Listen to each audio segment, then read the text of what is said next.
अस्सलाम वालेकुम। Second year कैसे हैं आप लोग। लास्ट लेक्चर में हमने सुनहरी दौर की यानी क्लासिकल दौर की जो मजमूई खसूसियात थी, रिलीफ और स्कल्पचर दोनों में हमने पढ़ी थी। आज मेन टॉपिक तो हमने तस्वीर कशी पढ़ना है, लेकिन थोड़ा सा मैं आपको ये बता दूं कि 331 पेज पे इन्होंने सुनहरे दौर की यानी क्लासिकल जो इनका दौर है उसके मशहूर मुजस्मा साज़ों के बारे में भी लिखा हुआ है। ख़ास तौर पे फेडियास के बारे में बताया हुआ है कि ये एक उस ज़माने का एक सेरीफेरिस्ट आर्टिस्ट था जिसने काफ़ी सारे इनके गोल्डन टाइम के जो मुजस्मे थे, जिसमें एथना देवी का मुजस्मा भी है जो कि इनके पार्थेनियन जो बड़ा मशहूर एक इनका मंदिर है उसके अंदर जो एथना का मुजस्मा बनाया था, जो सोने और हाथी दांत में बनाया गया था, वो फेडियास ने बनाया था। और इसके अलावा जो है इसके मशहूर मुजस्मों में statue of Zeus, Athena, Lemnia, relief of citizen और 3 फैटीज़, ये इसके इम्पोर्टेंट मुजस्मे हैं और उन्होंने इसके काम के बारे में भी थोड़ा थोड़ा बताया हुआ है। ये आप लोग जस्ट देख लीजिएगा और एग्जांपल्स को याद रखिएगा। ख़ास तौर पे 3 फैटीज़ ऑन द पैडमेंट ऑफ पार्थेनियन, ये एक 3 फैटीज़ का ग्रुप है। देवियाँ जो थीं उनका एक स्कल्पचर बनाया हुआ है जो एक दूसरे के ऊपर फिगर्स जो हैं वो लेटी हुई हैं, 2 बैठी हुई हैं, एक उनके ऊपर लेटी हुई है और इनके सर नहीं है, लेकिन फिगर को बड़ी खूबसूरती से लिबास के नीचे से वाज़ेह तौर पर दिखाया गया है। कपड़ों की फ़ोल्ड्स दिखाई हुई हैं बड़ी खूबसूरत तरीके से। और फेडियास ने अपना काम एक पेंट करने वाले की हैसियत से शुरू किया, लेकिन बाद में इसने ये महसूस किया कि वो अपने ख़यालात का इज़हार जो है वो फ़न तराश की हैसियत में ज़्यादा अच्छा कर सकता है, तो वो दोनों फ़नून का उस्ताद बन गया। और फेडियास ने पोलीक्लेटस से तरबियत हासिल की और मंदिर के लिए बड़े बड़े मुजस्मे बनाने की वजह से बहुत मशहूर हुआ। ठीक है, और अगला जो इनका आर्टिस्ट है वो पोलीक्लेटस है। ये पोलीक्लेटस इसलिए बहुत ज़्यादा इम्पोर्टेंट है और इसको ज़रा अच्छे तरीके से याद कर लीजिएगा, क्योंकि ये पोलीक्लेटस वही है जिसने जो है कैनन नाम की किताब लिखी थी और जिसके अंदर उसने जिस्म के तनासुब के लिए जो मेजरमेंट आज भी हम फिगर्स बनाते हुए लेते हैं, ख़ास तौर पर स्कल्पचर के लिए, तो वो इस पोलीक्लेटस ने जो थे वो ईजाद किए थे। ये क्लासिकल दौर का बहुत मशहूर बुतराज था। अपने काम में बशिस्तगी और खुश असलूबी की वजह से पहचाना जाता था और इस फनकार ने इंसानी जिस्म को तनासुब से बनाने के असूलों के बारे में एक किताब लिखी जिसका नाम कैनन था। इस किताब के मुताबिक इंसानी जिस्म के हर अज़ा का तनासुब दूसरे अज़ा से है। इसके अलावा तमाम अज़ा का नाप भी मुकर्रर किया गया। इस दौर का एक और अहम काम रिलीफ में सामने के रुख फिगर बनाने की बजाय पोर्टफोलियो में यानी साइड पोज में बनाना था, जिस पर यूनानियों ने अबूर हासिल कर लिया। अच्छा, अब ये जो स्पेर बेरियर और डोरेफोरस के जो मियारी काम है वो भी इसी ने किए। इसकी वजह से इसने काफ़ी शोहरत हासिल की और पहले तो ये मुजस्मा कांसी में बनाया गया और बाद में जो है, लेकिन अब इसकी एक रोमन नकल बची है। ये खिलाड़ी का मुजस्मा जो अपने बाएं हाथ में नेज़ा पकड़े हुए क्लासिकल मिसाली अंदाज में खड़ा है। ये एक बड़ा ही मशहूर मुजस्मा है जिसकी तस्वीर शायद इन्होंने, हाँ, ये 329 पेज पे है, डिस्को ब्लोस मेरोन में ये एक तस्वीर है। इसको ये मुजस्मा जो है ना इसने बनाया था कांसी में, लेकिन अब इसकी जो नकल है वो यूनानियों ने बनाई थी और वो अभी भी मौजूद है। और इसका ज़्यादा ज़बरदस्त काम यही है, उसकी वजह यह कि जिस्म का वज़न एक तरफ और बायां पाँव पिछली तरफ बनाया गया है। सर थोड़ा पिछली तरफ मुड़ा हुआ, दायां बाजू एक तरफ और बाएं बाजू में नेज़ा पकड़े हुए। तो ये जो है ना इसमें मसल्स दिखाए गए हैं और इसमें जो है इसको एक मुकम्मल इंसान को जो है उन्होंने आर्टिस्ट ने बड़े खूबसूरत अंदाज में दिखाया। तो ये दोनों आर्टिस्ट को आप देख लीजिएगा। इसकी भी एग्जांपल्स आप लोग ज़रा याद कर लीजिएगा। प्रैक्सीटेलिस भी एक आर्टिस्ट है इनका। तो जो एक इम्पॉर्टेंट टॉपिक है वो है यूनानी तस्वीर कशी और बर्तन साजी। अब जो यूनानियों ने तस्वीर कशी की है वो उन्होंने ज़्यादातर बर्तनों के ऊपर की है और वहीं से हमें इनकी तस्वीर कशी का ज़्यादा पता चलता है। तो अब ये कहते हैं कि बहुत अरसा तक यूनान में तस्वीर कशी अलहदा फ़न की हैसियत से ज़्यादा मकबूल ना थी। छठी सदी कबल मसीह तक बहुत से फ़नकार अपनी जहानत का मुजाहरा बर्तनों को रंग करके करते थे। इसी वजह से यूनानी बर्तनों पर तस्वीर कशी यूनानी तस्वीरी आर्ट के इजहार का कीमती ज़रिया थी। इसके अलावा तस्वीरों के मौजू कदीम यूनानी देवमाला, फ़ौज, तारीख, सोशल ज़िंदगी और खेलों के मुख्तलिफ पहलुओं पर रोशनी डालते हैं। यानी जो बर्तनों के ऊपर इन्होंने तस्वीर कशी की है उसके टॉपिक भी इनकी माइथोलॉजी से बिलोंग करते हैं, जिसमें इनके देवी देवताओं के किस्से हो गए, फ़ौज की तारीख जो जिस पे ये बड़ा फ़ख्र करते थे, मुख्तलिफ बड़े बड़े फ़ौजियों और उनकी फतूहात के बारे में, और इसके अलावा जो इनकी ज़िंदगी का तीसरा अहम पहलू था वो खेलें थी। तो इनकी ज़िंदगी में सबसे इम्पॉर्टेंट चीज़ जो है इनका मज़हब था, और मज़हब से रिलेटेड ये बहुत ज़्यादा आर्ट वर्क करते थे। शुरू इन्होंने यहीं से किया। फिर इसके अलावा दूसरे नंबर पे इनकी फतूहात, इनकी फ़ौजें और जो बड़े बड़े इनके फ़ौजी हीरोज़ थे ये उनको बहुत अहमियत देते थे। और तीसरा जो सोशल टॉपिक है उसमें जो सबसे इम्पॉर्टेंट पहलू है वो इनकी खेलें हैं। ये खेलों के जो इनके खिलाड़ी होते थे उनको भी ये हीरोज़ का और सम टाइम देवता के बराबर का दर्जा दे देते थे। बर्तनों पर बनाई गई तस्वीर की अहमियत इस वजह से भी है, इस वजह से भी ज़्यादा क्योंकि इनकी बनाई हुई बाकी पेंटिंग्स तबाह हो गई हैं। अब हो सकता है कि इन्होंने मुख्तलिफ मंदिरों के अंदर, टेम्पल्स के अंदर और अपनी पब्लिक बिल्डिंग्स पे इन्होंने तस्वीर कशी की हो, लेकिन जो तस्वीरें हमें अब वहाँ से मिली हैं या जिनको हम देख कर अंदाज़ा लगा सकते हैं वो बर्तनों पे ही रह गई हैं। तो यूनानी बर्तनों का इस्तेमाल कि ये किस तरह के बर्तन होते थे और उनका कि ये क्या इस्तेमाल करते थे, तो उसमें इनके ज़्यादातर हमने ये पढ़ा था कि ये तिजारत करते थे। तो उसमें इनकी शहद और इनकी शराब वगैरह जो है वो बाहर लेके जाई जाती थी, और शहद और जैतून के तेल को मुल्क के दूर दराज इलाकों और मगरबी ममालिक में बरामद करते थे। और ये इस पर्पस के लिए जो ये बर्तन बनाए जाते थे उनको काफ़ी ज़्यादा इम्पोर्टेंस देते थे। और दूसरी बात यह है कि इनकी सोशल लाइफ में भी बर्तनों की ख़ास अहमियत थी कि तजहीज़ व तकफ़ीन के तौर पे जब कोई किसी की डेथ होती थी तो उस मकसद के लिए भी बर्तन बड़े इम्पॉर्टेंट थे रस्म व रिवाज के हिसाब से। तो ये बर्तनों में मुर्दों के जिस्मों की खाक भी रखते थे, और इसके अलावा तेल की बोतलों को जो है ये अपने कब्रिस्तानों में जो है वो रखते थे। तो उनके ऊपर जो तस्वीर बनाई हुई थी वो इसी तरह से रिलेटेड होती थी। अब हम बर्तनों की अशकाल को देखते हैं। इन्होंने कहा कि ग्रीक वेज शेप्स जो हैं वो मुख्तलिफ हैं, और जो पहली 6-7 बहुत इम्पॉर्टेंट हैं जो बहुत ज़्यादा यूज़ हुई उसमें हाइड्रिया है, लिकेथॉस, कार्टर, एम्फोरा, कैलिक्स और ओनेशो। ये इन्होंने 5 शेप्स के बारे में बताया। हम इनको बारी बारी पढ़ते हैं कि ये क्या शेप्स हैं। बर्तनों की इश्काल और साइज़ वक्तन फ़वक्तन बदलता रहा। बर्तनों पर नक्श और निगार इनकी शक्ल के मुनासबत से बनाए जाते थे। यूनानियों में मुदर्जा झैल बर्तन इस्तेमाल किए गए। इनकी शेप्स भी इन्होंने दी हुई हैं। अगर आपको इसका क्वेश्चन आ जाता है, शॉर्ट क्वेश्चन आ जाता है, किसी एक बर्तन के बारे में पूछा है तब भी, और अगर सारे बर्तनों के बारे में लॉन्ग क्वेश्चन है और तस्वीर कशी के बारे में, तो फिर आप ये सारे इनकी शेप्स भी लिखेंगे, बनाएंगे भी और इसकी डिटेल भी लिखेंगे। तो हाइड्रिया ये लफ्ज़ यूनानी ज़बान में पानी के मानी देता है। ये बर्तन चश्मों से पानी लाने के लिए इस्तेमाल किया जाता था। इसके 3 हैंडल्स थे, 2 हैंडल्स इसको उठाने के लिए, तीसरा एक जगह से दूसरी जगह ले जाने के लिए इस्तेमाल होता था। मतलब अगर खाली पॉट है तो एक जो दरमियान में हैंडल है उससे यूँ पकड़ के ले जाते थे, और अगर जब पानी भर के ला रहे हैं वो हैवी हो गया तो 2 हैंडल्स को यूँ करके उठाते थे।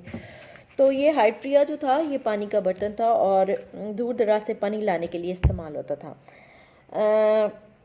लिकेथस ये एक छोटी सी तेल की बोतल थी। इसकी लंबी पत्ती गर्दन थी। यहाँ पर ये बी नंबर पे लिखी हुई है ताकि तेल आहिस्ता आहिस्ता डाला जा सके। ख़ास तौर पर तजहीज़ व तकफ़ीन के मौके पर इससे तेल डाला जाता था। इसकी बनावट ऐसी होती थी कि इसके पैंदे पर थोड़ा सा तेल टपकता रहता था जो मकबरों को नम रखता था। इस बर्तन पर डिज़ाइन भी बने हुए हैं।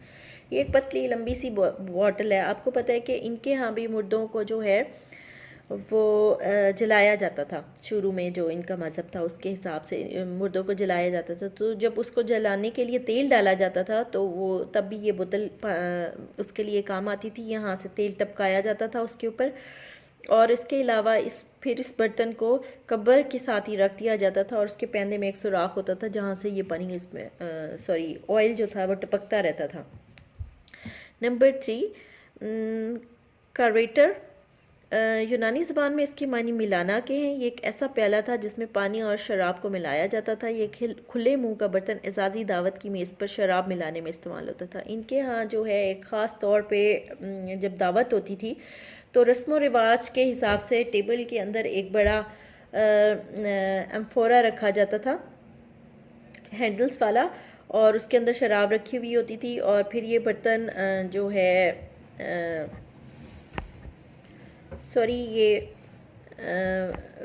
ये एक पानी मिलाने का जो है एक प्याला था, एक प्याला सा रख देते थे, उसके अंदर शराब भरी हुई होती थी। फिर उसके अंदर पानी मिक्स कर करके जो है वो एजाज़ी दावत में जो है सब लोगों को दिया जाता था।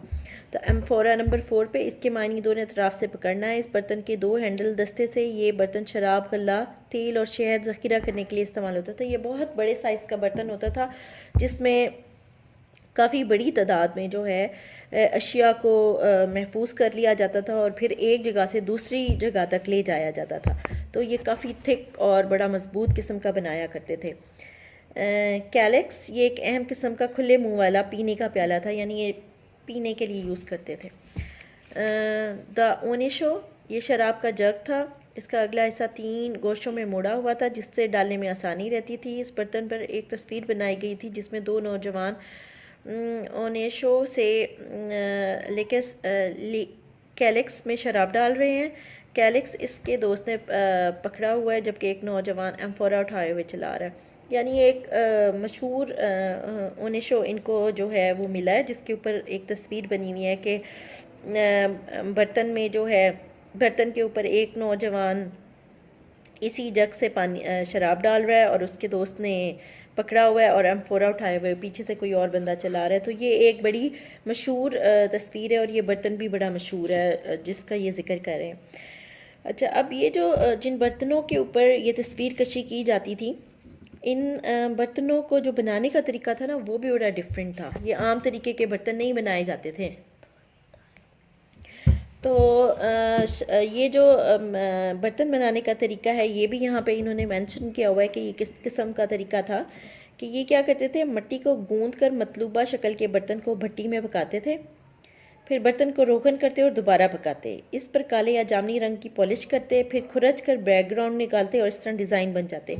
यानी एक बर्तन को उन्होंने मिट्टी में एक ख़ास शक्ल में ढाला है, फिर उसके बाद जो है भट्टी में पकाया है, फिर बर्तन को रोगन करते थे। मतलब एक बर्तन को अच्छी तरह मिट्टी में पका के, एक आम जो भट्टी में पका हुआ मिट्टी का बर्तन होता है उसको बनाने के बाद ये निकाल लेते थे, फिर उसके ऊपर ये ख़ास किस्म की ना पॉलिश करते थे। पॉलिश करने के बाद ये दोबारा उसको पकाते थे और फिर जो काले या जामनी रंग की पॉलिश होती थी जो वो ये करते थे, वो काले रंग की होती थी या जामनी रंग की होती थी। फिर वो उसको जो है खुरचते थे, खुरच के उसका बैकग्राउंड जो था वो बैकग्राउंड खुरच के रेड कर देते थे और बाकी जो ऊपर से तस्वीर बनी हुई होती थी वो उसी जामनी रंग में या काले रंग में रह जाती थी। तो अब हम बर्तनों का जायज़ा लेते हैं कि किस किस अदवार में किस तरह के बर्तन बनाए गए। जैसे कि हमने इनकी क्या कहते हैं, संग तराशी में हमने इनके अदवार के बारे में पढ़ा है कि शुरू के स्टैचूज़ कैसे थे, फिर बाद दरमियान वाले दौर में कैसे थे, क्लासिकल दौर में, और बाद में कैसे थे। तो ये सारा उसी तरह बर्तन साजी के भी अदवार हैं जो कि मदरजा झैल हैं। नंबर 1 डेपेलॉन और जियोमेट्रिक, ब्लैक फिगर और आर्किक, और नंबर 3 पे रेड फिगर और क्लासिकल।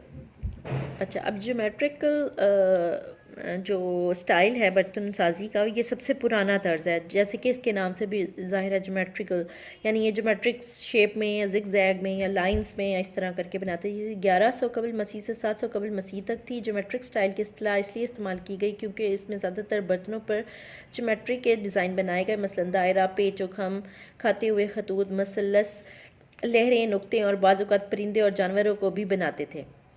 ये नमूने डेपिलॉन बर्तनों पर अरूज पर पहुँचे। इन बर्तनों को डेपिलॉन इस वजह से कहा जाता है क्योंकि ये बहुत ही तादाद में, बहुत ज़्यादा तादाद में डेपिलॉन या एथेंस के डबल गेट पर पाए गए थे। वहाँ पे खुदाई के बाद यहाँ से मिले थे, तो इनको डेपिलॉन जो है बर्तनों का नाम दिया गया था। शुरू में बनाए जाने वाले बर्तनों पर सिर्फ ज्योमेट्री के डिज़ाइन बनाए जाते थे। इंसानी जिस्म को भी त्रिकोण और सीधी लाइन से बनाया गया। ख्याल किया जाता है कि ये नमूने कपड़ों की बुनाई के नमूनों और धात के कुंदा किए गए काम से लिए गए थे। मतलब यही डिज़ाइंस उस वक्त के कपड़ों पे भी, उस वक्त के जो धात के नमूने थे, मेटल पॉट्स होंगे या मेटल की चीज़ें होंगी, उन पे भी यही बनाए जाते थे। तो जो निडल वर्क होता है ना, वो ये होता है कि उसकी वजह से उसमें गोलाइयाँ ज़्यादा नहीं आ सकती, तो ज्योमेट्रिकल लाइंस में ही उसमें काम किया जाता है, जिसकी वजह से जो है क्या कहते हैं, ये इनकी एक ख़ास शक्ल होती है ज्योमेट्रिकल डिज़ाइन की।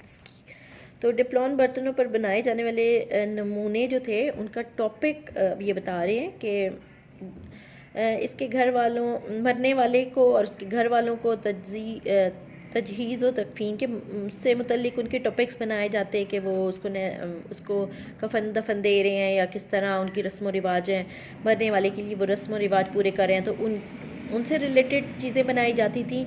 और इसी तरह मुर्दा इंसानी जिस्म बनाने के लिए एक ही फार्मूला था, यानी अगर ज़िंदा है तो उसी ज्योमेट्रिकल डिज़ाइन में वो खड़ा हुआ है, और अगर वो मर गया तो उसी स्टाइल में उसको लिटा देते थे। फ़र्क सिर्फ इतना है कि ज़िंदा इंसान खड़ा है और मुर्दा लेटा हुआ है। यूनानी ने आहिस्ता आहिस्ता बर्तनों को सजाना शुरू किया और इस पर बनाए जाने वाली मौजू हकीकत के बहुत करीब बनाए। मसलन कुदरती मोटिव, शेर, चीते, अबुल हॉल और कमल के फूल बनाए जाने लगे। ज्योमेट्रिकल स्टाइल के जो बर्तन हैं, ये एक ख़ास डिज़ाइंस में बनाए जाते थे, इसलिए इनको ज्योमेट्रिकल का नाम दिया गया। आगे एक ज्योमेट्रिक एम्फोरा की एग्जांपल दी हुई है।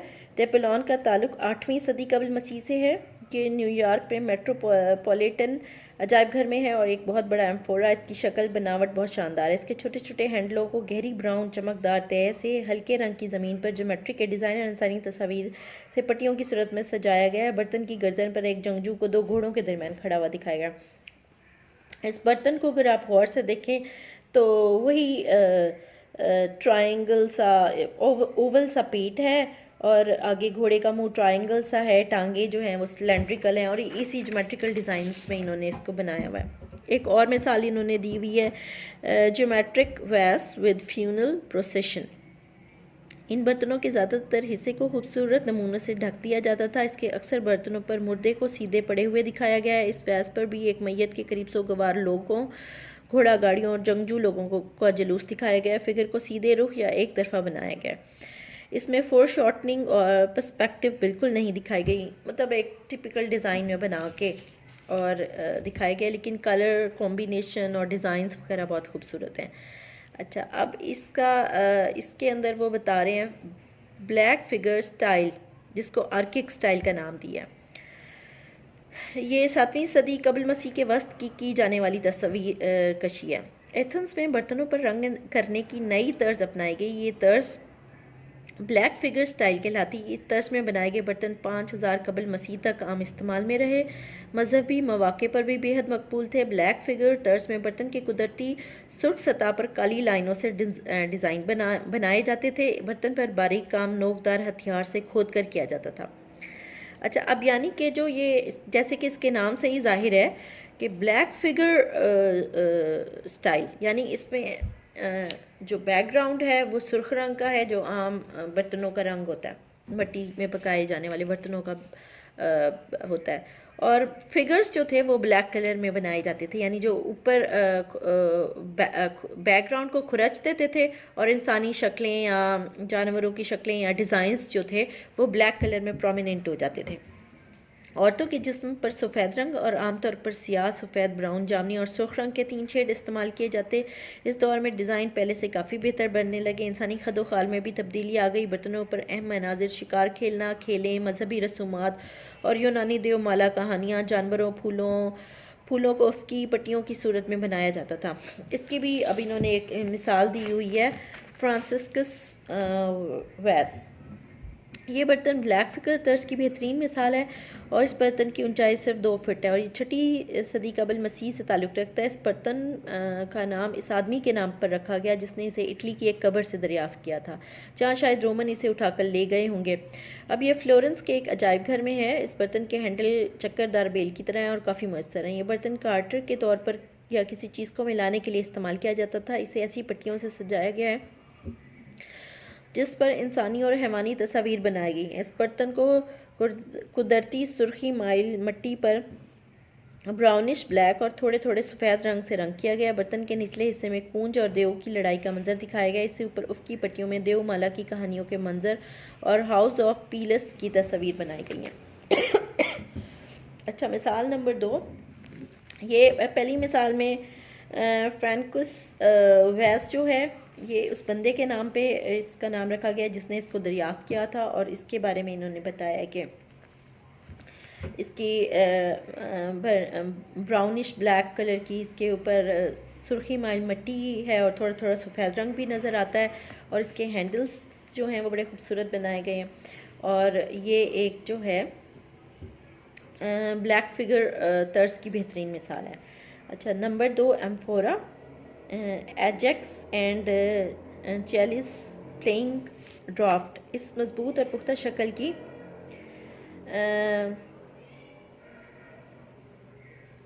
बर्तन की हैंडल कर्व डिज़ाइन का हिस्सा मालूम होते हैं। हैंडल को बर्तन के साथ इस तरह जोड़ा गया कि वो वज़न उठाने का काम अच्छी तरह से कर सके। बर्तन के पैंदे के करीब एक मिट्टी पर करने बनाई गई। दरमियानी हिस्सा जो है ना वो ज़्यादा सजावट की गई है, वो ज़्यादा इंपॉर्टेंट है और हैंडल के अलावा तमाम बर्तन की सतह को स्याह रंग किया गया। दरमियानी बड़ी पट्टी पर पैनल पर एजलेक्स और एचलीस को स्टूल पर बैठे हुए जुआ खेलते हुए झुकी हुई हालत में दिखाया गया है। एजेक्स दाएं जानिब और एक हीरो को हेलमेट में दिखाया गया है। जैसा कि स्टाइल के बर्तनों पर तस्वीर बनाने का तरीका था जो उस वक्त के रस्म व रिवाज होंगे, जो जूते कपड़े या हथियार के डिज़ाइंस थे, वो जो है ना इस तरह के बर्तनों से तस्वीर कशी को देखकर हमें पता चलता है कि आम तौर पे सोसाइटी में क्या रिवाज थे, क्या चीज़ किस तरह के डिज़ाइंस पसंद किए जाते थे या उनका लिबास पहनने का क्या स्टाइल था या किस तरह के जो है वो जंगजू लोग हथियार इस्तेमाल करते थे।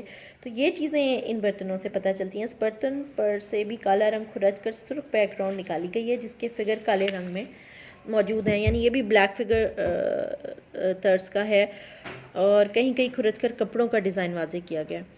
फ़िगर का अंदाज़, तनासब और ड्राइंग का आज़ादाना इस्तेमाल इससे पहले तस्वीर की निस्बत ज़्यादा हकीकत के करीब है। बालों और चोखा को बहुत महारत और उमदगी से बनाया गया।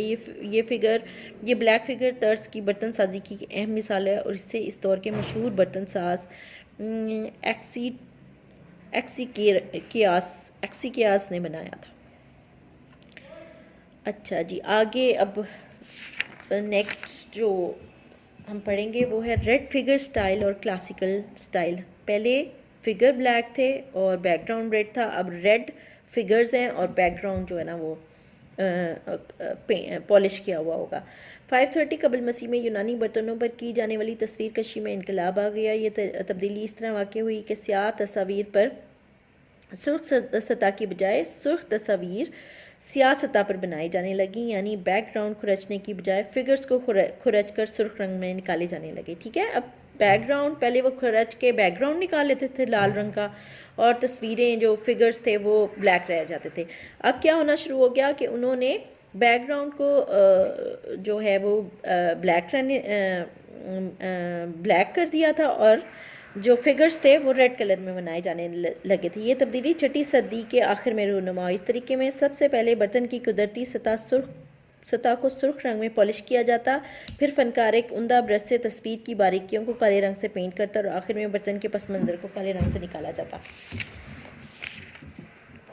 Calyx painted by Euphronios cattle of Geryon. अच्छा, अब ये जेरोन की कोई एक बड़ी मशहूर इनकी लड़ाई थी जिसके ऊपर इन्होंने ये तस्वीर कशी की हुई है। इस बर्तन के ऊपर एक बर्तन मिला है, एक बड़ा सा प्याला मिला है कैलिक्स जिसको हमने अभी पढ़ा था कि ये शराब मिलाने का बर्तन होता था और दावतों की मेज़ पर रखा जाता था। इस बर्तन का ताल्लुक़ 500 कबल मसीह से। इस पर तस्वीर कशी का मौजू कैटल ऑफ जेरोन है। फ़नकार ने बर्तन के एक तरफ गाय की वजह से झगड़ा और दूसरी तरफ नौजवान को जानवर हाँकते दिखाया गया। इस तस्वीर का तासुर बेहद खूबसूरत है। गाय के रेवड़ की बैरूनी लाइन गोलाई और का तासुर देती है और ऐसा महसूस होता है कि जानवर फ़िज़ा में हरकत कर रहे हैं। ये इसकी एक रेड फिगर की मिसाल मिल गई हमें। और धात का काम, इसके अलावा वो कह रहे हैं कि यूनानियों के यहाँ धात का काम भी बहुत इंपॉर्टेंट था, जिसमें अहम काम धात के सिक्के बनाना। ये सिक्के चांदी और सोने के थे। सबसे पहले वो सिक्कों के डिज़ाइन को पत्थर पर तराशते थे, इसके बाद धात के टुकड़ों को पत्थर पर रखकर हथौड़े से कूटते थे, यानी उनको ढाला जाता था डिज़ाइंस के साथ, और सिक्कों के किनारे कहीं कहीं से टूट जाते थे। इसके अलावा इन्होंने धात के कई बर्तन और शील्ड्स भी बनाई। ज़ाहिर है इनके जितने भी हथियार थे वो भी धात के बनाए जाते थे। अच्छा, नंबर 4 हेलेनिस्टिक पीरियड। जो हमने हेलेनिस्टिक पीरियड जो है वो हमने ना तो संग तराशी में पढ़ा है और ना ही बर्तनों में। अब हम इसको देखेंगे कि ये क्या पीरियड था। 330 से 100 कबल मसीह, ये दौर तीसरी सदी से पहले सदी तक जा रहा है। यूनान जब चौथी सदी में मुस्तहकम हुआ तो इसके बाद से यूनानियों ने अपने इलाके बढ़ाने के लिए बहुत से मुल्कों और शहरों पर हमले किए और इन्हें अपनी रियासत में शामिल किया है। इस फतह किए हुए इलाकों के रहने वालों पर यूनानियों के आर्ट का असर हुआ और वो इनके फ़न तामीर, मुजस्मा साजी, बर्तन साजी और पेंटिंग से मुतासिर हुए। यूनानियों की तकलीद में ये काम शुरू हुआ। यूनानियों के काम से मुतासिर होकर इन मफतूआ इलाकों के रहने वालों ने जो काम किया इसको हेलेनिस्टिक स्टाइल कहते हैं। यानी जब यूनानी अंदरूनी तौर पर मुस्तहकम हो गए, स्ट्रॉन्ग हो गए, तो उन्होंने क्या किया कि उन्होंने बैरूनी इलाकों पे फतूहात का सिलसिला शुरू कर लिया। जब बाहर के लोगों ने आकर और इनके जो जितने भी आर्ट वर्क थे उनके ऊपर अपने असरात डालना शुरू किए और जो एक नया स्टाइल पैदा हुआ और एक नए स्टाइल का आर्ट वर्क तैयार हुआ, तो उसको हेलेनिस्टिक स्टाइल कहते हैं। पहले यूनानी आर्ट का मरकज़ एथेंस था। हेलेनिस्टिक दौर में 3 और मराकज़ इनके साथ शामिल हो गए, रोडोस और परगैमम और अलेक्जेंड्रिया। ये 3 इन्होंने इलाकों के नाम बताए कि जहाँ पे इनकी बड़ी फतूहात हुई। हेलेनिस्टिक दौर चौथी सदी से पहली सदी तक चला और इस दौरान सिकंदर आज़म ने भी हिंदुस्तान तक फतूहात हासिल की। वही ज़माना था जब सुकरात, बोकरात और अरस्तू जैसे फ़लसफ़ी गुजरे जिन्होंने आम आदमी को अहमियत दी, जिससे आम आदमी की कदर में इजाफा हुआ। हेलेनिस्टिक आर्किटेक्चर, अब यहाँ पे जो है ये पहली दफ़ा हम आर्किटेक्चर को भी देखेंगे। इस दौर के फ़न तामीर में एक अहम बात है, उन्होंने बेसिलिका बनाने शुरू कर दिए। ये बड़े बड़े हॉल्स थे। इनके अलावा इन्होंने नक्शों के मुताबिक शहर बनाना शुरू कर दिए। इससे पहले तो ये होता था कि इन्हें कोई पहाड़ पसंद आ जाता तो इस पर इमारत बनाते, इसी तरह इधर उधर से सड़कें निकाल देते जो कि बहुत बेकायदा होती थी। इस दौर में कोरियंथन सतून का इस्तेमाल हुआ। हमने पहले पढ़ा था कि कोरियंथन को ज़्यादा इस्तेमाल नहीं करते थे, लेकिन हम देखते हैं कि हेलेनिस्टिक दौर में कोरियंथन का इस्तेमाल ज़्यादा होने लग पड़ा। हेलेनिस्टिक मुजस्मा साजी, ग्रीक आर्ट की निस्बत हेलेनिस्टिक आर्ट में मुजस्मों के चेहरों पर तासुरात नज़र आने लगे। मुजस्मों में उन्होंने ब्रॉन्ज़ के मुजस्मा साजी शुरू की। मुजस्मा साजी पत्थर के अलावा और इसकी ये खूबी थी कि ये आसानी से टूटती नहीं थी। तो इस ज़माने में इन्होंने क्या किया कि फिलिंग्स लेकर आ गए। क्लासिकल दौर तक हमने पढ़ा था कि ये मुंह के ऊपर जो थे फेसेस के ऊपर तासुरात नहीं दिखाते थे, वो उनके असूल के ख़िलाफ़ था। तो हेलेनिस्टिक दौर में बाकी सारा कुछ तो क्लासिकल मुजस्मों से की तरह ही परफेक्ट था, लेकिन इन्होंने अब क्या किया, एक नया काम जो हेलेनिस्टिक दौर में बढ़ाया वो इनके क्या कहते हैं तासुरात फेसिस पे। नंबर 1 वीनस ऑफ माइलस, ये इंपॉर्टेंट है, इसको निशान लगा लीजिएगा, ये आता होता है शॉर्ट क्वेश्चंस में। एक जजीरा माइलस है जहाँ से मशहूर ज़माना वीनस का बुत मिला जिसके बाजू टूटे हुए हैं। इस वीनस की खूबसूरती की आज भी तारीफ़ होती है। इसके अलावा इसके आधे धड़ पर कपड़ा है जो कि बहुत खूबसूरती से पत्थर में कार्व किया गया। ठीक है, हेलेनिस्टिक दौर के मुजस्मे एक तो पत्थर में बनाए गए और दूसरा जो था इसकी ख़ास बात ये थी कि इस के अंदर तासुरात दिखाए गए, जिसमें एक मशहूर जो मुजस्मा है वेनस का वो माइलस से मिला है। दूसरा जो है लेकॉन ग्रुप, संग मरमर में बताया कि ये 3 लोग पर मुश्तमिल गिरोह है, जिसमें एक बूढ़ा आदमी और 2 जवान दिखाए गए हैं जिन्हें एक सांप ने मजबूती से जकड़ रखा है। इसको बहुत खूबसूरती से तराशा गया है, जिससे इसके इंसानी जिस्म की बनावट की महारत यानी मसल्स बड़े खूबसूरत बनाए हुए हैं। फिर कॉम्पोजिशन बड़ी ज़बरदस्त है उसमें। एक सांप ने इन तीनों को जकड़ा हुआ है। तो ये एक लिकॉन ग्रुप है जिसमें 3 लोगों पे मुश्तमिल ये एक स्टैचू बनाया गया है। अगरचे आर्किक और क्लासिकल दौर के मुजस्मा साजों ने औरत को हमेशा लिबास में दिखाया, मगर हेलेनिस्टिक दौर के फनकारों ने अपनी देवी को बहना दिखाया। एफ्रोडाइट ऑफ सायरन, ये मुजस्मा पत्थर में बनाई है। इसको बनाने के लिए फ़नकार ने ऐसे तासुरात दिखाने की ख्वाहिश की जिसमें पत्थर को नरम, गर्म और गोश्त की तरह दिखाया। ऐसे तासुरात सिर्फ फ़नी महारत रखने वाले और नामी गिरामी फ़नकारी दिखा सकते हैं। यानी पत्थर के मुजस्मे को देख के ऐसे लगता है कि ये कोई नरम गरम सा जिस्म है, इसको टच करें तो ये वैसे ही सॉफ्ट होगा। तो ये इस ज़माने तक आर्टिस्ट बहुत माहिर हो चुके थे अपने काम में और वो चीज़ों को हकीकत के करीब बनाते थे। ये खसूसियत एक और स्टैचू में भी नज़र आती है। ओल्ड मार्केट वूमेन के मुजस्मे में देखी जा सकती है। ओल्ड मार्केट वूमेन, इस मुजस्मे में भी एक बूढ़ी औरत को सामान लेके जाते हुए दिखाया गया है और इस मुजस्मे के ऊपर जो ये मतलब चेहरे के मुजस्मे पूरे अरूज पर थे। और इसके ऊपर अब देखें कि कैसे उसके मुंह के ऊपर थकावट सी नज़र आ रही है। हरकत और चेहरे के तासुरात जिस्म के मुख्तलिफ उभार दिखाए गए हैं। आमतौर पर जिन मौज़ों पर काम किया गया वो बुढ़ापा, बचपन, गुस्सा, नाउमीदी, बदसूरती और फिगर का नशे की हालत में बनाना था, क्योंकि अब ये मुजस्मों को उनकी फीलिंग्स, उनके एहसासात, उनके तासुरात के साथ बनाना चाहते थे।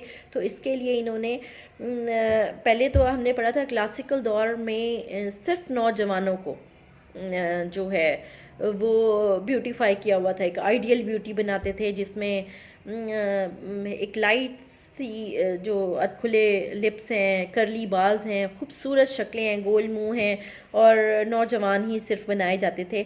तो बुढ़ापा दिखाना या कोई चेहरे पे कोई नुक्स है या कोई सिलवटें हैं तो वो उस चीज़ को वो ब्यूटी के अगेंस्ट समझते थे, जिसकी वजह से वो तासुरात को भी नहीं दिखाते थे और इस तरह के फिगर्स तो वो बिल्कुल ही नहीं बनाते थे कि जो खूबसूरत ना हो।